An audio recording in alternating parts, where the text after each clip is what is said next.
Lahore central jail में 23 मार्च 1931 की शुरुआत किसी और दिन की तरह ही हुई थी। फर्क सिर्फ इतना था कि रात आई जबरदस्त आंधी सुबह होते होते सुहानी ब्यार में बदल गई थी। लेकिन जेल के कैदियों को उस समय थोड़ा अजीब सा लगा जब 4 बजे ही वार्डन चरण सिंह ने उनसे आकर कहा कि वो अपनी अपनी कोठरियों में चले जाएं। उन्होंने इसका कोई कारण नहीं बताया। उनकी मुंह से सिर्फ ये निकला कि ऊपर से आदेश है। अभी कैदी सोच ही रहे थे कि माजरा क्या है। जेल का नायब बरकत हर कमरे के सामने से फुसफुसाते हुए गुजरा कि आज रात भगत सिंह, राजगुरु और सुखदेव को फांसी दी जाने वाली है। जेल के कैदियों ने बरकत से मनोहार की फांसी के बाद भगत सिंह की कोई भी चीज उन्हें ला दे ताकि वो अपने पोतों पोतियों को बता सके कि कभी वो भी भगत सिंह के साथ जेल में बंद थे। बरकत भगत सिंह की कोठरी में गया और वहां से उनका पेन और कंघल ले आया। सारे कैदियों में उस पर अधिकार जताने की होड़ सी लग गई। आखिर में इसके लिए ड्रा निकाला गया। अब सब कैदी चुप हो चले थे। उनकी निगाहें उनकी कोठरी के सामने होकर जाने वाले रास्ते पर लगी हुई थी। भगत सिंह और उनके साथी फांसी पर लटकाए जाने के लिए उसी रास्ते से गुजरने वाले थे। एक बार पहले जब भगत सिंह उसी रास्ते से ले जाए जा रहे थे तो पंजाब कांग्रेस के नेता भीमसेन सच्चर ने ऊंची आवाज कर उनसे पूछा था, आप और आपके साथियों ने लाहौर षड्यंत्र केस में अपना बचाव क्यों नहीं किया? भगत सिंह का जवाब था, इनकलाबियों को मरना ही होता है क्योंकि उनके मरने से ही उनका अभियान मजबूत होता है, अदालत में अपील से नहीं। वार्डन चरण सिंह भगत सिंह के खैर ख्वाह थे और अपनी तरफ से जो कुछ बन पड़ता था उनके लिए करते थे। उनकी वजह से ही लाहौर की द्वारिका दास लाइब्रेरी से भगत सिंह के लिए किताबें निकालकर जेल के अंदर आ पाती थी। भगत सिंह पर खास काम करने वाले चमन लाल अपनी किताब भगत सिंह डॉक्यूमेंट में लिखते हैं, भगत सिंह जेल के कठिन जिंदगी के आदी हो चले थे। उनकी कोठरी नंबर 14 का फर्श पक्का नहीं था, उस पर घास उगी हुई थी। कोठरी में बस इतनी सी जगह थी कि उनका 5 फीट 10 इंच का शरीर बमुश्किल समा पाए। भगत सिंह को फांसी दिए जाने से 2 घंटे पहले उनके वकील प्राणनाथ मेहता उनसे मिलने पहुंचे थे। मेहता ने बाद में लिखा था कि भगत सिंह अपनी छोटी सी कोठरी में पिंजरे में बंद शेर की तरह चक्कर लगा रहे थे। उन्होंने मुस्कुराकर मेहता का स्वागत किया और पूछा कि आप मेरी किताब रिवॉल्यूशनरी लेने लाए या नहीं। जब मेहता ने उन्हें किताब दी तो वो उसे उन्हीं के सामने पढ़ने लगे, मानो उनके पास ज्यादा समय न बचा हो।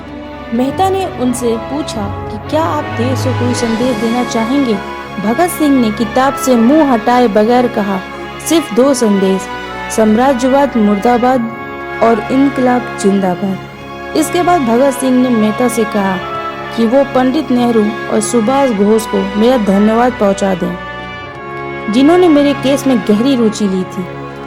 भगत सिंह के साथ ही रहे शिव वर्मा अपनी किताब रेमिनिसेंसेस ऑफ फेलो रेवोल्यूशनरीज में लिखते हैं, भगत सिंह से मिलने के बाद मेहता राजगुरु से मिलने उनकी कोठरी पहुंचे।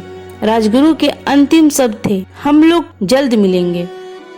सुखदेव ने मेहता को याद दिलाया कि वो उनके मौत के बाद जेलर से वो कैरम बोर्ड ले ले जो उन्होंने उन्हें कुछ महीने पहले दिया था। मेहता के जाने के थोड़ी देर बाद जेल अधिकारियों ने तीनों क्रांतिकारियों को बता दिया कि उनके वक्त से 12 घंटा पहले ही फांसी दी जा रही। अगले दिन सुबह 6 बजे के बजाय उन्हें उसी शाम 7 बजे फांसी पर चढ़ा दिया जाएगा। भगत सिंह मेहता द्वारा दी गई किताब के कुछ पन्ने ही पढ़ पाए थे। उनके मुंह से निकला, क्या आप मुझे इस किताब का एक अध्याय भी खत्म नहीं करने देंगे?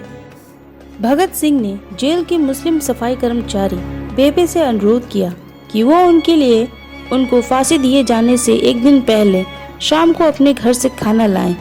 लेकिन बेबे भगत सिंह की ये इच्छा पूरी नहीं कर सकी क्योंकि भगत सिंह को 12 घंटा पहले फांसी देने का फैसला ले लिया गया और बेबे को जेल के गेट के अंदर घुसने ही नहीं दिया गया।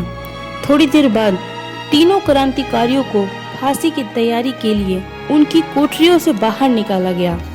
भगत सिंह, राजगुरु और सुखदेव ने अपने हाथ आपस में जोड़े और अपना प्रिय आजादी गीत गाने लगे।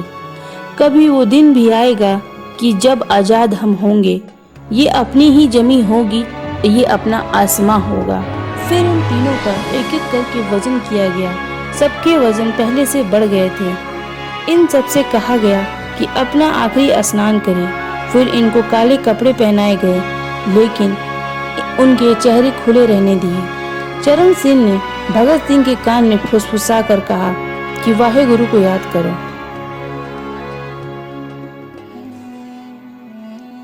जैसे ही जेल की घड़ी ने 6 बजाए, कैदियों ने दूर से आती पैरों की आहट सुनी। उनके साथ भारी बूटों के जमीन पर पड़ने की आवाज भी आ रही थी। साथ में एक गाने का भी दबा हुआ स्वर सुनाई दे रहा था। सरफरोशी की तमन्ना अब हमारे दिल में है। तभी अचानक जोर जोर से इनकलाब जिंदाबाद और हिंदुस्तान आजाद हो के नारे सुनाई देने लगे। फांसी का तख्ता पुराना था, लेकिन फांसी देने वाला काफी तंदुरुस्त था। फांसी देने के लिए मसीह जल्लाद को लाहौर के पास शाहदरा से बुलाया गया था।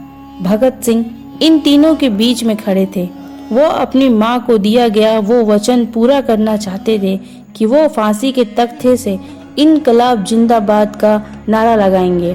तीनों युवा क्रांतिकारियों के गले में फांसी की रस्सी डाल दी गई। उनके हाथ और पैर बांध दिए गए। तभी जल्लाद ने पूछा, सबसे पहले कौन जाएगा? सुखदेव ने सबसे पहले फांसी पर लटकने की हामी भरी। जल्लाद ने एक एक कर रस्सी खींची और उनके पैरों के नीचे लगे तख्तों के पैर मारकर हटा दिया। काफी देर तक उनके शव तख्तों से लटकते रहे। बाद में उन्हें नीचे उतारा गया और वहां मौजूद डॉक्टरों, लेफ्टिनेंट कर्नल जे नेल्सन और लेफ्टिनेंट कर्नल NS सूथी ने उन्हें मृत घोषित किया। पहली योजना थी कि इन सब का अंतिम संस्कार जेल के अंदर ही किया जाएगा, लेकिन फिर ये विचार त्यागना पड़ा क्योंकि अधिकारियों को आभास हुआ कि जेल से धुआं उठती देर बाहर खड़ी भीड़ जेल पर हमला कर सकती है।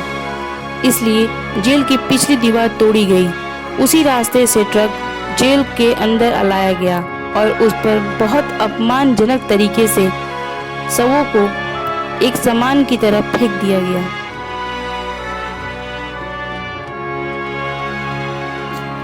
पहले तय हुआ था कि उनका अंतिम संस्कार रावी के तट पर किया जाएगा, लेकिन रावी में पानी बहुत ही कम था, इसलिए सतलज के किनारे शवों को जलाने का फैसला लिया गया। उनके पार्थिव शरीर को फिरोजपुर के पास सतलज के किनारे लाया गया। तब तक रात के 10 बज चुके थे। इस बीच उप पुलिस अधीक्षक कसूर सुदर्शन सिंह कसूर गांव से एक पुजारी जगदीश अचरज को बुला लाए। अभी उनके शवों से आग लगाई ही गई थी, लोगों को इसके बारे में पता चल गया। जैसे ही ब्रिटिश सैनिकों ने लोगों को अपनी ओर आते देखा,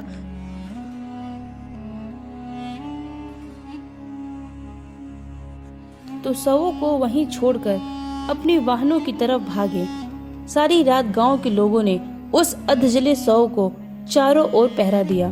अगले दिन दोपहर के आसपास जिला मजिस्ट्रेट के दस्तखत के साथ लाहौर के कई इलाकों में नोटिस चिपकाए गए, जिसमें बताया गया कि भगत सिंह, सुखदेव और राजगुरु का सतलज के किनारे हिंदू और सिख रीति से अंतिम संस्कार कर दिया गया। इस खबर पर लोगों की कड़ी प्रतिक्रिया आई और लोगों ने कहा कि इनका अंतिम संस्कार करना तो दूर, उन्हें पूरी तरह जलाया भी नहीं गया। जिला मजिस्ट्रेट ने इसका खंडन किया, लेकिन किसी ने उस पर विश्वास नहीं किया। इन तीनों के सम्मान में 3 मील लंबा शोक जुलूस लाहौर की नील अगुम्बद में शुरू हुआ। पुरुषों ने विरोध स्वरूप अपनी बाहों पर काली पट्टी बांध रखी थी और महिलाओं ने काली साड़ियां पहन रखी थी। लगभग सभी लोग के हाथ में काले झंडे थे। लाहौर के मोड़ से गुजरता हुआ जुलूस अनारकली के बाजार के बीचों बीच जा रुका। यकायक पूरी भीड़ में सन्नाटा छा गया। जब घोषणा की गई, भगत सिंह का परिवार तीनों शहीदों के बीच हुए अवशेषों के साथ फिरोजपुर से वहां पहुंच गया। जैसे ही 3 फूलों से ढके ताबूतों में उनके शव वहां पहुंचे, भीड़ भावुक हो गई। लोग अपने आंसू रोक नहीं पाए। वहीं पर एक मशहूर अखबार के संपादक मौलाना जफर अली ने नज पड़ी, जिसका लबो लबाब था कि किस तरह इन शहीदों के अजले शव को खुले आसमान के नीचे जमीन पर छोड़ दिया गया।